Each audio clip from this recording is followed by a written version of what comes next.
name's Tammy. I'm a certified professional bookkeeper, and today I'm talking about things to consider with payroll for small businesses in Canada. If you're watching this, obviously you're a business owner. Maybe you've been doing payroll for a while, or maybe you're just getting to the point where you're thinking of hiring that first person. Regardless of where you're at in your situation, this video is for you.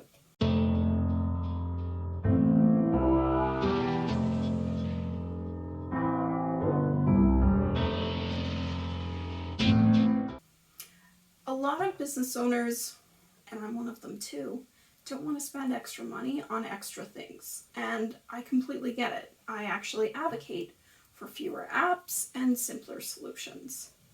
One of the areas where I do spend a little bit of money is in my payroll software, and I'm going to explain why.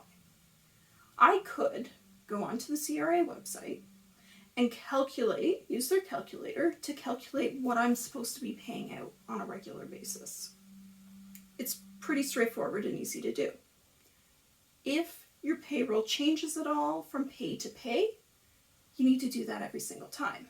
You also need to look at it more than once a year because the payroll tax tables change, usually in July and January. So you need to look at least twice a year if you're paying on a regular basis.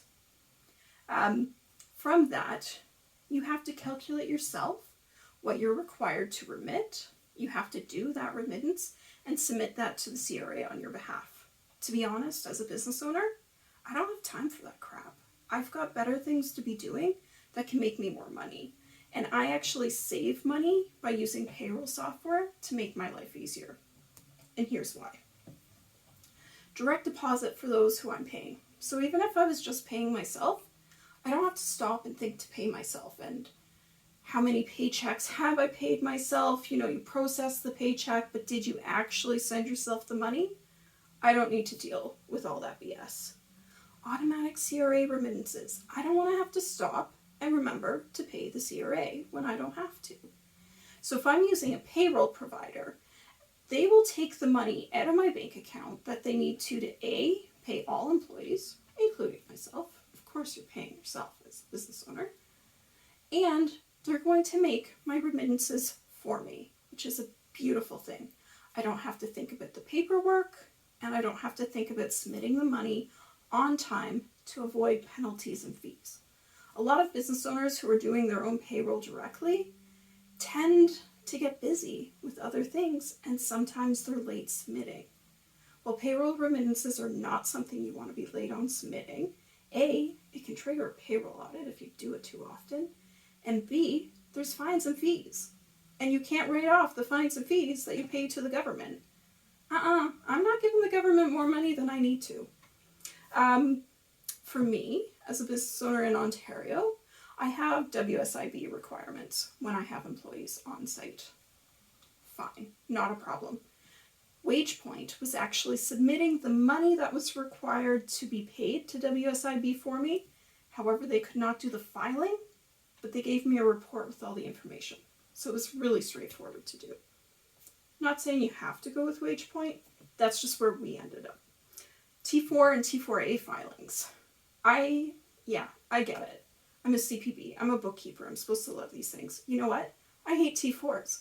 I don't have time for T4s. I've got other things I need to be focusing on. So when it came to T4s, having software that was going to automatically, correctly file T4s and T4As and make them available to all employees without me having to stop and think about it was a good thing. And also from compliance. If you've ever gone through a payroll audit, and I have, because, well, that's what I used to do as a business. We were business problem solvers, and one of the problems we solved was payroll issues. So I've gone through a few payroll audits, and I can tell you, when you're using a software to calculate your payroll, the process is a lot smoother. A, the reports are consistent, and they're coming out of a third-party system that the auditors know to trust. The auditors know what reports they're looking at and what those reports mean, and you're less likely to make a mistake. One of the common errors we saw a lot was with bi-weekly payrolls. And the reason why that is because there's always a month or two in the year, well, actually 2 months in the year, where you don't just have 2 payrolls a month, you have 3. And so if you're in the habit of submitting the same payroll remittance time after time after time, because your people are always paid the exact same, well, that's good and great, except for those 2 months where it's very easy to short pay on your remittance, and then there's fines and fees, and then you might have to do a peer report. Nobody has time for that. You've got things to do that will make you money and be way less stressful if you just have a system that works simply, without a lot of stress or fuss. So using payroll software is going to save you time. You're going to avoid fines and fees with the CRA.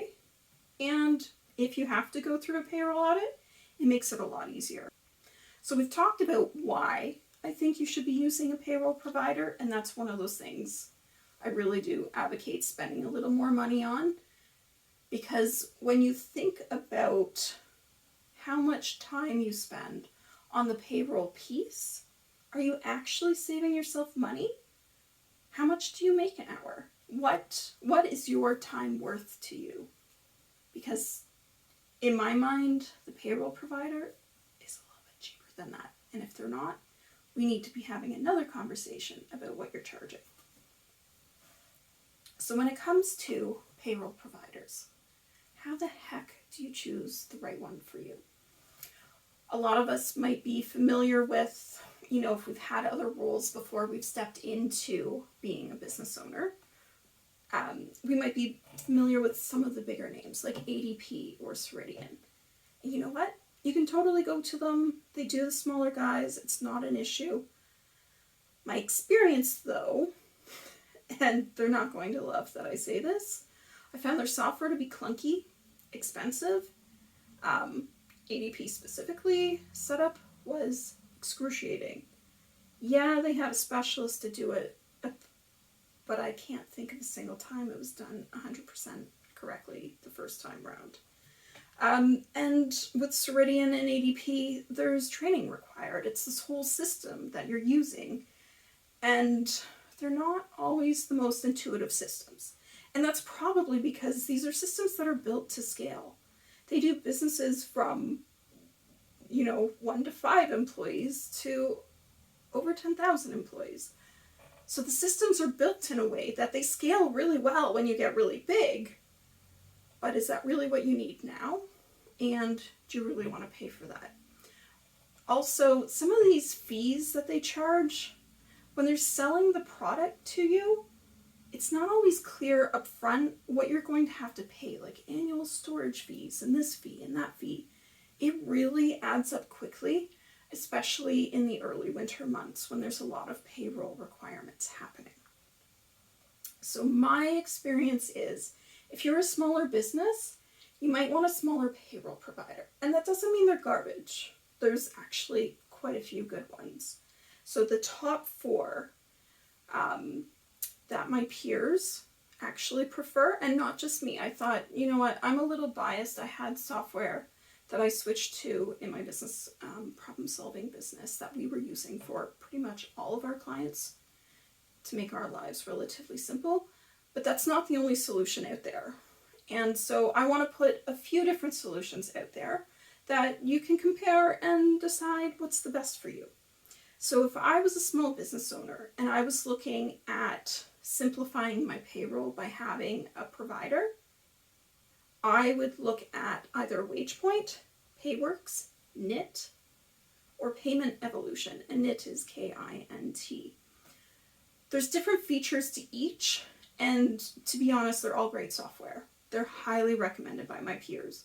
When I go into Facebook groups and we're all chatting about the different payroll providers, those are the top 4 that come up. I can talk a little bit about WagePoint because that's the software I've been using, and I know them, and I trust them. WagePoint doesn't really have that HR piece built into it like some of the others do. So if you're looking for something along those lines, maybe you want to go in another direction. But you know what? Maybe in another video, if people are interested, I can actually sit and go through the things I would consider before going with any of these. So if you're looking to set up a payroll provider, now you're still going to have to submit the information to them in the way that they ask, but these are payroll providers where it's a little more intuitive as you're going through the information that you need to put in, and customer service is good. So hopefully that's a simple solution you can put into place. I get it, you're busy, and maybe there's a lot going on right now and you're like, I just can't deal with putting this in place now. I'm going to challenge you to take 30 minutes over 2 weeks. So 30 minutes this week, 30 minutes next week, and you could probably have this system put into place. How much time will it actually save you in the long run? If we do one small thing today that makes our lives easier in the future, if we keep doing that week after week after week, our lives get way better and less stressful. Now, I'm on a mission to stop business owner burnout, and I'm having a lot of really great conversations with other business owners. Unfortunately, because of COVID, I'm not able to do those conversations in person right now. So I'm having those conversations on my podcast for the most part. And maybe this is something that interests you. I recently had a great conversation with Barb Atkinson on business owner burnout and what burnout actually looks like. If you're interested in hearing that podcast, if you click on the description to this video, I've got links to all of the major podcast players there. You should be able to listen to it there. Come, join the conversation, and let's see if we can make your life less stressful and more simply balanced. If you liked this video and the type of content I'm putting out here, please give me a thumbs up. I need to know what people are interested in seeing on this platform.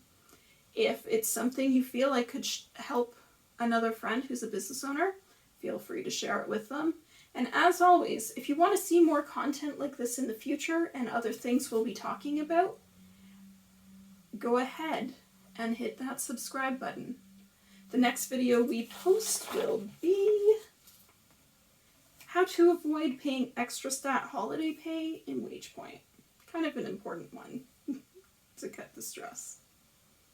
That's all for today. I hope you have a great week, and I'll talk to you next week.